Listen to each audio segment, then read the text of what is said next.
Anime is popular, more popular worldwide now than it's ever been. But not all anime ranks the same in popularity. There are levels to the litness. Whereas your little brother might hit you with a Rasengan after trying to Kamehameha the family dog, at least he isn't piercing your AT field with a spear of Longinus. From mainstream media all the way down to borderline lost media, we've got a lot to cover here, so let's get started. Level 1. Mainstream media.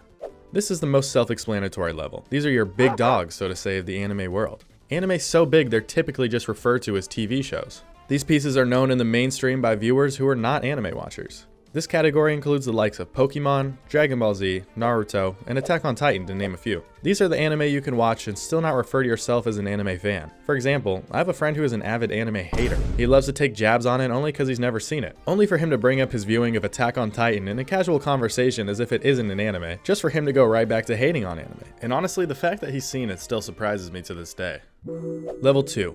The Anime Gateways. This next level is the top popularity level amongst the casual / surface level anime fans. These anime are typically the first stepping stones taken to get into the medium. Whereas they might not have the mainstream popularity as the previous category, they do hold their weight with the normies.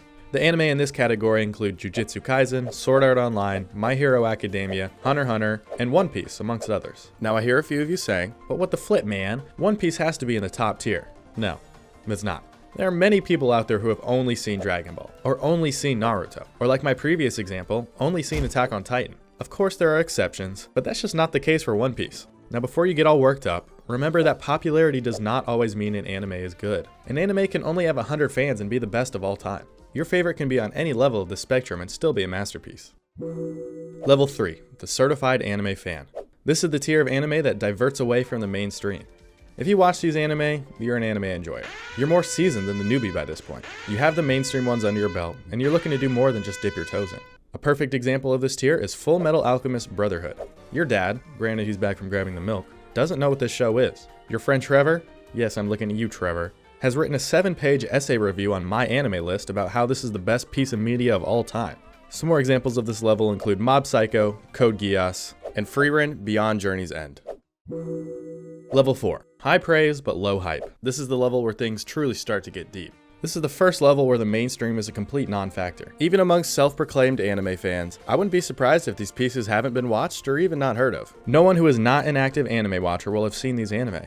That's still not to say these anime are unpopular, as they typically have very strong and dedicated fan bases, on top of some of those stray viewers. Examples of this level include Monster, Samurai Champloo, I don't know what it is, Parasyte, and Ping Pong the Animation. Level 5. The Cult Classics.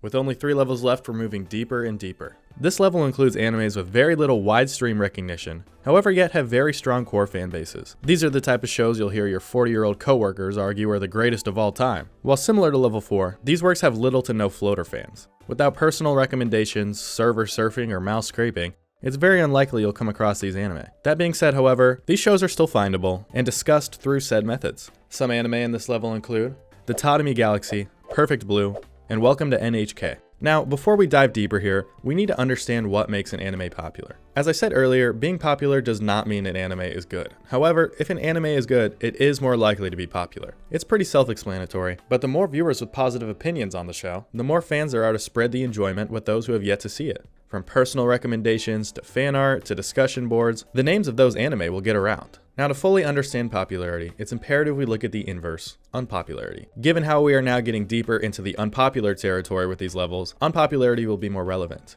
First off, I want to talk about dubs and subs. Both of these forms of anime listening are popular. If you want to know more, click the card here in the top right. That being said, there are quite a few anime out there that have yet to get a dub and only still have a sub. Don't even get me started on the ones without subs either. All this does is limit the accessibility of these anime, lowering their ceiling of max popularity potential. I know for me personally, I'll pick a dub over a sub 9 out of 10 times. I like being able to look away from my screen while watching. Give me a movie, and I can happily watch the sub, but a whole series, count me out. A perfect example of this is Bocchi the Rock. Despite the lack of a dub, the show has garnered a pretty large fan base. But guess who hasn't watched more than one episode? Me. And there are many like me out there. The lack of a dub has unfortunately put a metaphorical ceiling on this anime's popularity, and many more like it. Another explanation is the story structure of an anime. If a story is very different compared to what viewers are used to watching, it's going to take more convincing to get the masses to give it a try.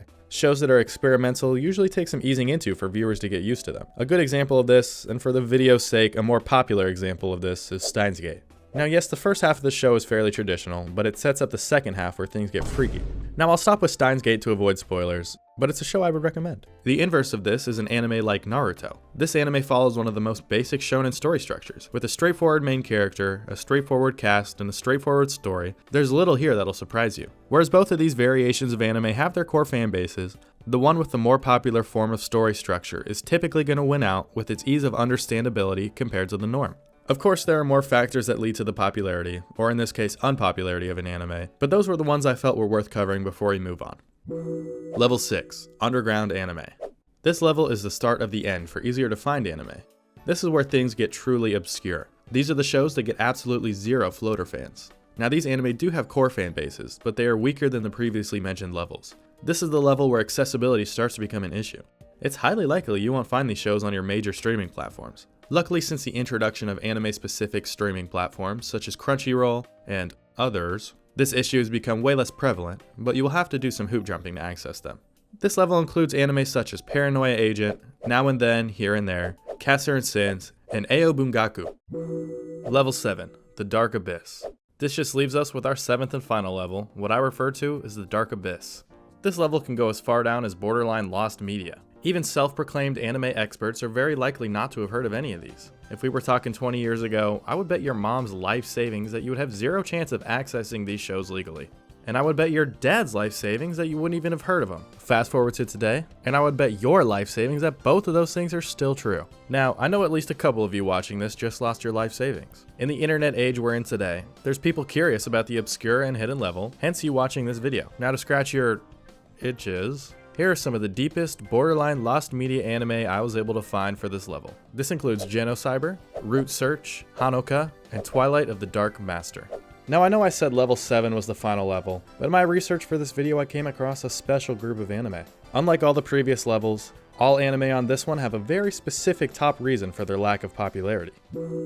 This is level 8, the banned anime level. All anime in this tier have been blocked for one reason or another. This means that the distribution of said shows have been blocked by various governments worldwide. Now what would an anime do that's deserving of being banned? Well, there are about 3 main categories that these anime ban reasonings fall into. 2 of those are sexualized content and violent content. These are both pretty self-explanatory given the category titles, and we don't really need to touch them.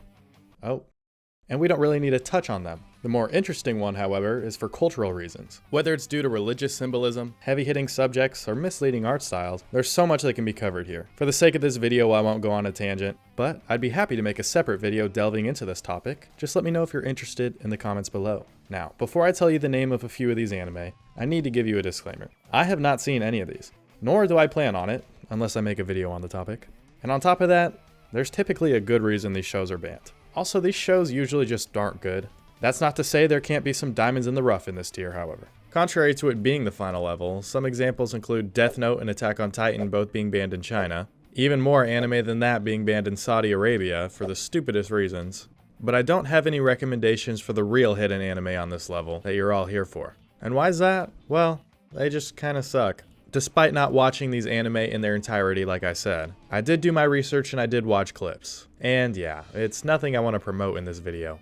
Now, this was a hard video to make, and by that, I'm referring to the rankings and how I determined which anime belonged on which level. Popularity is an ever-changing thing. After putting Angel's Egg in the thumbnail as part of the 7th level, it got a 4K remaster movie in which the trailer now has over 1 million views on YouTube. After a few semi-major script changes, I just decided to set it in stone and only fix minor inconsistencies. Now you can argue I should have just used my anime list user rankings for popularity, but I would argue against that. No non-anime watcher has a Mal account. This cuts out level 1 and some of level 2 representation from the highest tiers. I can't be saying these shows are watched by anime doubters if they're hopping on Mal afterwards to leave a review. I would say no one on level 1 even knows what Mal is. All that being said, however, not every anime I mentioned is in the perfect place. I'm sure some of you already have, but feel free to let me know where you would rank the animes I mentioned down below. Tell me about animes I didn't mention. There's definitely some wacky ones out there I missed. Now, before I lose your attention, leave a like, comment, and subscribe please. My goal is to hit 10K subs in 2026, and that's only possible with your support. Thank you so much.